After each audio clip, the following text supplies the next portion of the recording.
Il répète cette phrase comme une litanie ou une prière, comme pour chasser le spectre de ce qui c'est déjà inévitable, l'inexorable.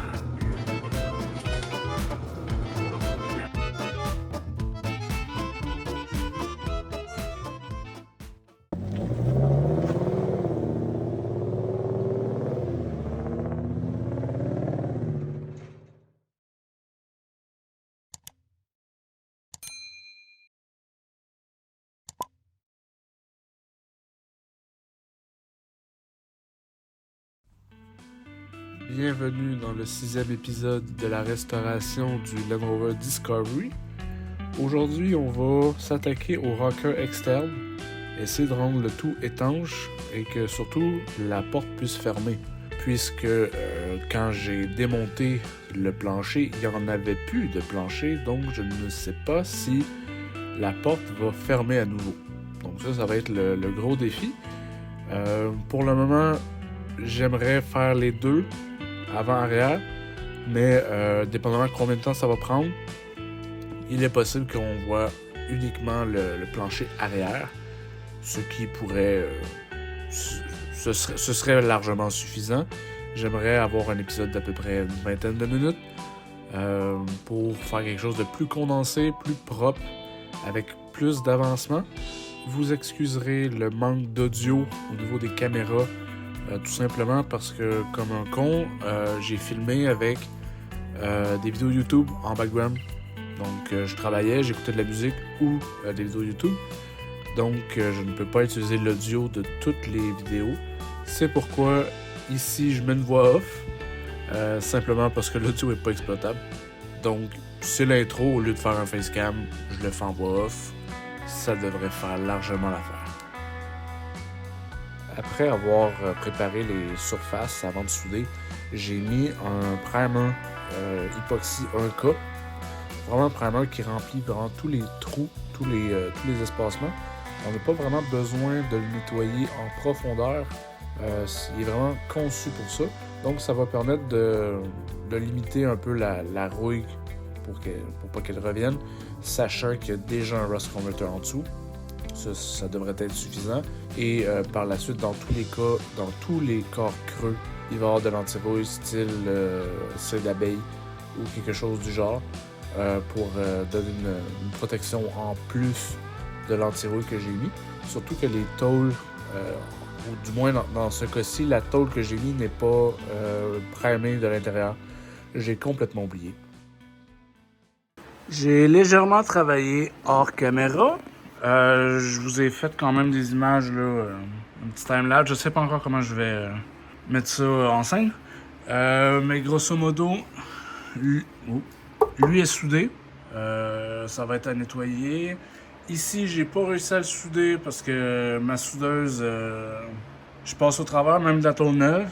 Je me suis commandé une soudeuse plus adéquate avec du gaz au lieu du FluxCore. Ça devrait aider. Ici, la petite tôle qui est dans le coin, elle ne sera pas soudée, donc j'ai mis des pas privés, ça va faire la job.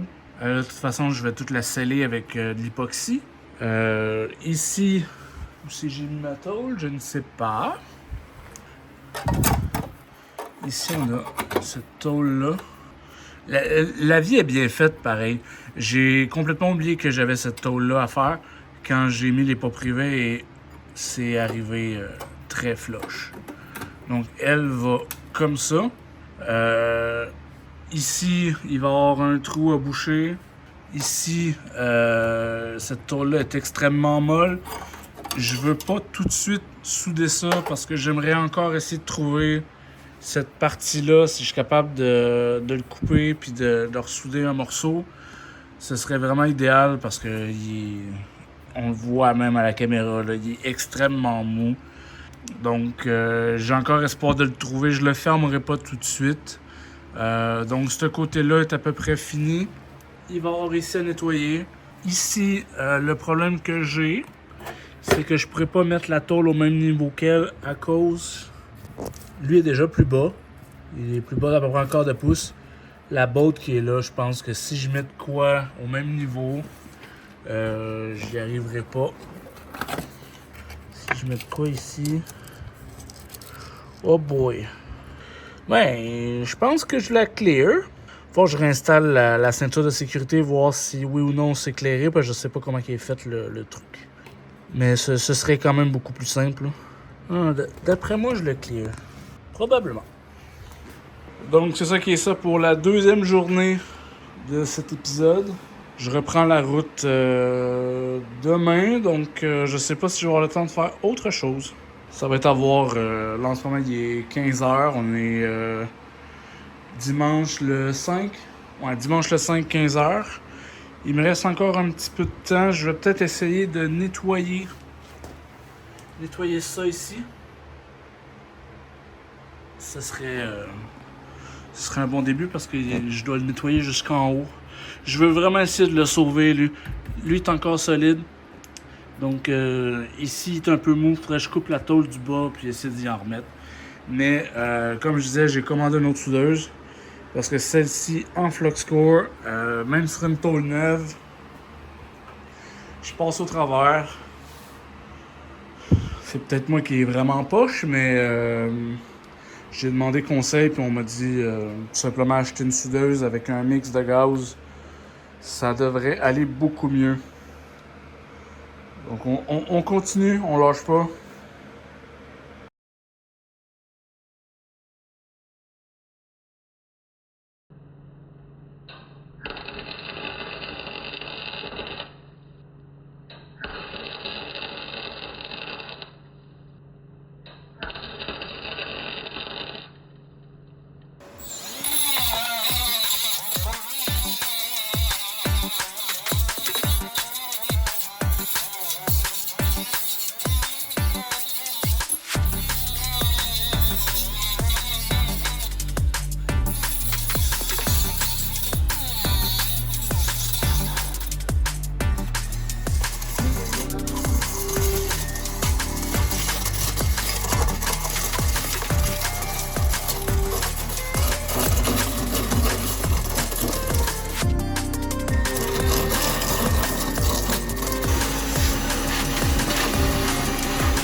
Voici ce que ça donne avec la gouttière.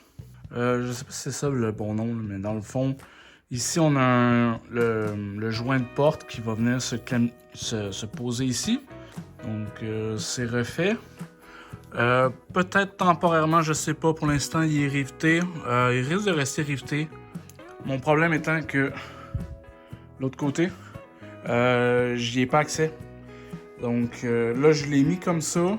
La portion ici est un peu plus haute que ici, mais si on regarde le edge ici, là, il semblait plus haut. De toute façon, je vais probablement devoir le doubler parce que ça, c'est doublé. Lui, c'est simple. J'ai peur que le gasket soit le joint soit lousse.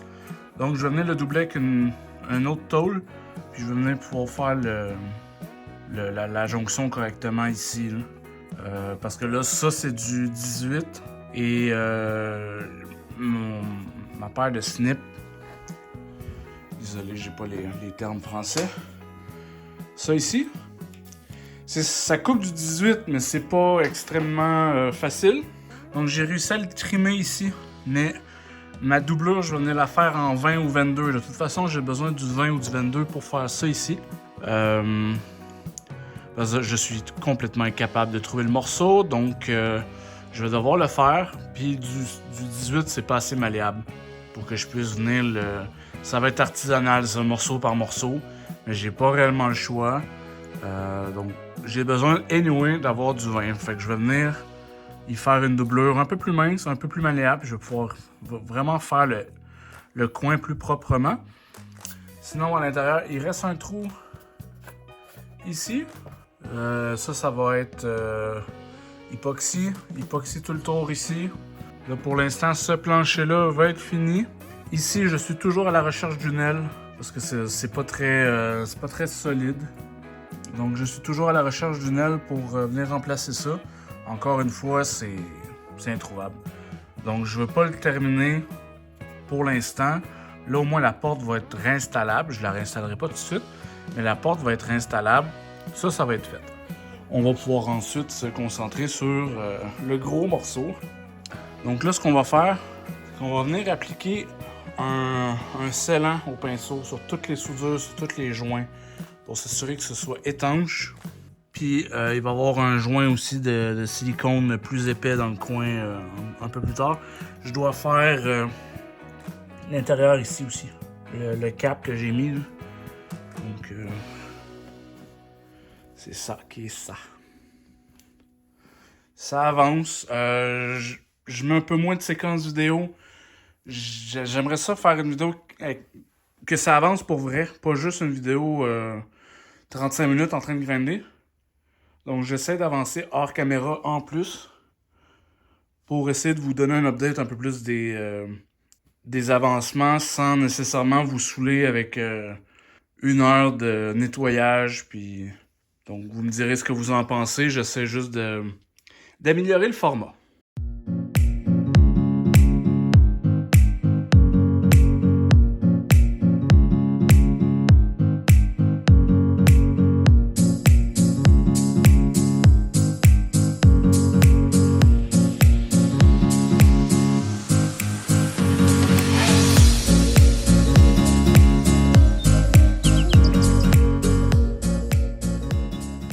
Première tentative pour l'ajustement de la porte. Donc le gasket est remis. Je vais avoir besoin de remplacer le gasket d'ailleurs parce que la portion du bas est à mancher comme ici.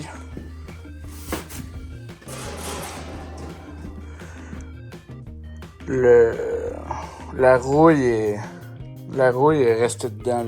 La lipse d'origine est restée dedans. Donc je vais devoir arranger ça. Il me semble que j'en ai un, mais je sais pas il l'a mis où. Donc c'est ça, là pour l'instant, elle manque un peu d'ajustement, mais le panneau n'est pas installé final. J'ai le câble ici qui est coincé. Elle n'est pas trop dure à fermer, mais on voit qu'elle frotte. Il passe en dessous. Mais comme je disais, le gasket est pas. Le gasket est vraiment pas beau. Donc avant de. Déjà que je l'ai trimé, je l'avais fait un petit peu trop haute. Là, je l'ai corrigé. Mais tant que j'ai pas de gasket neuf et que la porte est pas installée finale, on voit qu'il y a de la misère. Là. Mais techniquement, là. Sans le gasket, la tôle la passe en dessous, je l'ai mesuré. Donc c'est probablement juste à cause des bulles qu'il y a dedans qui fait qu'il n'est pas complètement assis. T'sais, ici on voit que c'est droit. En bas il est ondulé. Là. Donc c'est ça qui est ça. Ce que j'ai dû enlever, c'est ça ici. C'est à peu près 2 mm. 2 mm et demi. Ça, c'est un quart de pouce dans le fond. J'ai dû enlever un quart de pouce. Je l'avais fait un peu trop haute. Je le savais quand je l'ai faite. J'ai mesuré l'espacement partout. C'est 3/4 de pouce. Moins d'1 pouce. Puis comme un con, j'ai fait ça en 1 pouce en bas. Ça fitait avec la porte. C'est le panneau que j'avais complètement oublié de calculer. Chose qui arrive. Heureusement, moi, j'ai tout riveté ça.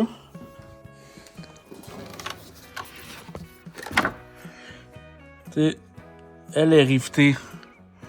Fait que j'ai voulu quand j'ai voulu l'enlever, j'ai juste drillé les 2 rivets, puis on repart. Là. Si je l'avais soudé, je m'en serais voulu. Donc pour l'instant, j'y mets 2 rivets. Quand elle va être finalisée, vraiment belle, parfaitement ajustée, là, j'y en mettrai 2 autres. Puis on va faire pareil sur la tôle qui est ici. Là, j'ai commandé les 2 boots sur un site européen, sur un site anglais. C'est vraiment un cover, j'ai pas besoin de le défaire. Ça va être beaucoup plus simple. Ici, vu l'état, je vais la séparer de ça. La tôle va rentrer ici par-dessus. Puis elle, ça va être Rust Converter, Primer, vraiment le plus possible. Et je vais pouvoir tout simplement venir mettre le cap par-dessus puis souder ça. Ça devrait avancer quand même assez vite. Là, pour l'instant, je suis quand même un petit peu plus souvent ici au garage, fait que je suis capable d'avancer relativement facilement. J'ai aussi